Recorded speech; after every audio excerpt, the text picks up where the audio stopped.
So what's up guys, September 18 ug mao kaniron ang update sa tuang strawberry. So paspas ra kayo yang runner.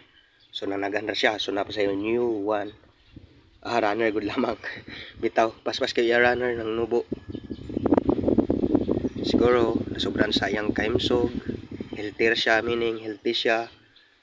Mao ni ron ang yang runner. So karon list ta mga tag og siyempre di pa ta mag-produce pa para ibaligya ang mga plantlets kay kaan pa ning need pa nato ni sa mga mudagan ang runner. Of course mga kuan guys, siguro mohatag ta sugod mga 3 or 4 weeks from now.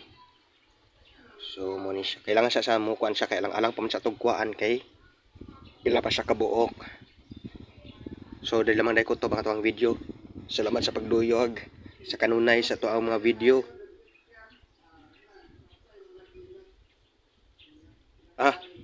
By the way guys, before tayo mo end, kani sila ato ni siya lang alangon pagbutang, ato ni sila kaning mga kani sila ato na ni sila ibutang daan utang tog suporta para kay ato para wala na sila mo permanent. So bisag wala pa siya kayo, dili pa siya tree leaf.